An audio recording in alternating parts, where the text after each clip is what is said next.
มันถามตัวเองว่าไอ้เสียงเนี่ยมันพูดอยู่ตลอดเนี่ยมันเกิดมาจากไหน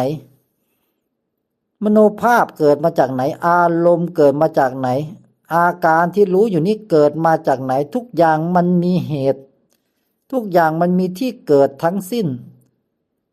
นามธาตุนี้เกิดมาจากต้นธาตุจิตตอบเมื่อไหร่เราจะไม่เกิดถามตัวเองลงไปดีๆว่าขณะที่ได้ยินเสียงอยู่นี้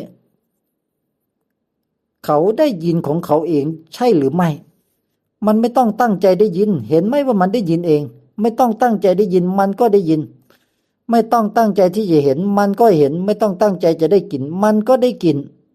ไม่ต้องตั้งใจจะรู้รสชาติหรอกมันรู้รสชาติของมันโดยธรรมชาติของมันไม่ต้องตั้งใจจะรู้สึกมันรู้สึกของมันตลอดไม่ต้องตั้งใจว่าอยากจะให้จิตมันเป็นอย่างนั้นเป็นอย่างนี้จิตมันเป็นอย่างนั้นอย่างนี้ของมันอยู่ตลอดมันคิดบ้างมันนึกบ้างมันมีอารมณ์บ้างมันรู้บ้างมันเป็นของมันอยู่อย่างนี้ตลอดธรรมธาตุนี้เพียงแต่เข้าใจจิตให้ได้ว่าธรรมชาตินี้เขาทำหน้าที่ของเขา